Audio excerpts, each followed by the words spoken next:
guys, welcome back to my channel. Just a quick disclaimer that I might not be as consistent with doing all the voiceovers myself for a little while. I just started law school and I'm starting to kind of get used to the schedule and the studies and try to do all the freaking readings, so bear with me for a little bit. But today's video is on Trisha Paytas. She delivered her baby girl Malibu Barbie last week and she just uploaded her birth vlog, which we did wonder if she was going to be doing.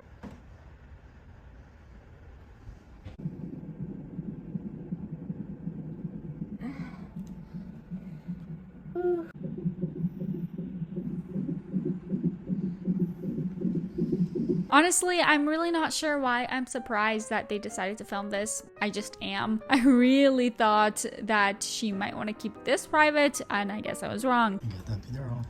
Much better. Were you filming before too? A little bit. No, you should. I wanted you to, but I just listened to so much pain. I was like, oh my god. That was so painful. Trisha also gave us a 4-day postpartum update video where she gives us a little insight into how she's been doing as a mom so far. Check-in vlog. Being a mom is amazing. It is a lot of work, but don't let people scare you. You know, it is a lot of work. I'm exhausted. She also recognizes that they are a two-parent home with both parents working primarily from the house, and that is a very privileged position to be in. But she says regardless of it being a two-parent household, she is still exhausted. And of course, that could be due to the labor, as the whole process is super exhausting. While she is enjoying being a mother, seems that she's already developing a bit of defensiveness when it comes to advice and what people might have to say. I think my biggest pet peeve is people being like, just wait until this, just wait until this. And it's like, they kind of just like trying to scare you. And I'm like, do you regret being a mom or dad? Do you regret having kids? Because it kind of sounds like it the way you're like saying it. Honestly, that's fair to say as well. People tend to give you the scariest stories and worst case scenarios when it comes to pregnancy, labor, and then parenthood with the guise that it is friendly advice, but oftentimes that can just come off as a little mean and unnecessary. People just get like unsolicited, like, this is gonna be so tough, like you'll never be able to make it past this stage. It's like, well, obviously you did, and millions of other people who raise babies did. I think that's just a people thing. You know, if you have a bad shoulder or something, everyone turns into a doctor and has all these suggestions for what you should be doing. I don't think it comes from badness, but it's a super common thing that people tend to do with other people. I'm sure you guys have some experience similar to this as well. But anyway, she is loving being a mother, and she says that it is the purest form of love when Malibu looks at her. She is currently recovering from an emergency C-section, and she says that it's probably the worst pain that she's ever experienced, even more than, quote, liposuction. Even though she plans on uploading an entire labor and delivery story at some point, she does divulge a little of her experience with that. Laboring and delivery was a doozy. It was scary. It was beautiful watching it back, but it happened very fast, very quickly. And my water did break on the toilet. That was always like a fear I read online of people like, what if my water breaks when I'm on the toilet? And I don't know. Mine actually did. All in all, she says that everything is really exciting and really fun and all the great emotions, even feeling scared that she's doing the right thing and is the baby okay. But Trisha says her mother instincts kick in and she trusts herself. As we've said, we won't be showing the baby's face here just because of the amount of negative following Trisha has, but I gotta say the baby looks really so much like Moses. I'm so happy that there is paternity and maternity leave in the US, because taking care of a newborn is full-time, and I'm glad that all parents get paid time off to take care of their babies because they need you at this stage. Well, that's not exactly true, to be honest. There are only 5 states in America that for sure do paid maternity/paternity leave. That's California, Massachusetts, Georgia, Rhode Island, and New Jersey. But the rest do not guarantee paid leave, and really it's up to the employer to do so. So while it's a nice sentiment, it's unfortunately not the case. Of course, it's great for Trisha that her and Moses can stay at home at this stage of having the baby, but a lot of families don't get that opportunity, unfortunately. But it does seem like there has been some growth with Trisha. As soon as I became like a mom, started taking care of a human being 24/7, I was just like, how can anyone judge anyone's parenting, right? It's hard. And if you're doing it and you're raising a baby in the best way you know how, I commend you. Of course, we could take that as she's just going through it now and is protecting herself by saying that because she doesn't want to be judged or whatever. But to a certain extent, that is growth, right? What do you guys think? Is it finally proof that there's been some actual change in Trisha? Do you think she's the same old gal? As always, thoughts in the comments down below, but keep it kind. Trisha gets a little bit teary towards the end of the video as she says that Malibu is the kindest, sweetest, most brave and courageous baby, and she really believes that God and magic is real and that she has brought so much love into the world now. We weren't sure if Trisha was going to film right away or not, but she indeed is, and baby is getting plenty of camera time. So long as they're happy and healthy. In some other news, Nikocado Avocado has uploaded his last video on YouTube. I'm having an episode right now, and I got myself a cheeseburger for my episode.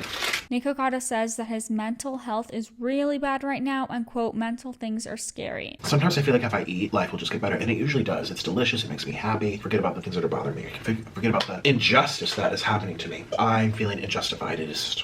Nikocado says that he shouldn't even be filming right now because this is real dark stuff. He says that he has given up, and like usual when covering Nikocado Avocado, I feel confused and that I am missing context to why he feels this way. There's really never any explanation offered for what is making his mental state as such, but one can really only speculate that it has something to do with the weight gain and diet choices that he's making, with the reasoning that he says is his channel. And as we mentioned the last time that we covered Nikocado, the majority of his comment section offers support for him regardless of the mukbangs or the nature of the content. He does not believe them. Here's the truth. No one cares about me. They just care about the food. I see the comment, oh, you don't have to eat. We'd love you, but no, you would not. He reckons that he has proof enough to know that no one cares when he's not eating and that everyone in the comments are lying. Nobody cares about me. No one loves me. No one appreciates me. No one even checks with how I'm doing. They just want to see me eat. I really hate to say this because we always need to take mental health issues seriously, but in this circumstance with Nikocado, because we hear this so frequently and it's clear that people do check in, it just feels like a ploy on his behalf to get more comments and engagement with his videos, thus proving his point that his overeating content does better than anything else. Another really sad point could be that Nikocado just feels this way, and no matter what his audience, fans, or friends say, he's just stuck in this mindset. And that is a very real and scary place to be in when you're depressed. More often than not, you feel alone, abandoned, and disregarded, and if that is how Nikocado is feeling, it's very difficult for anything that anyone says contrary to be taken seriously by him. Of course, if he is just using this as a ploy for more views and comments, that's disgusting on a much higher level and really distasteful while on the topic of mental health. But I really don't want to believe that he's doing that.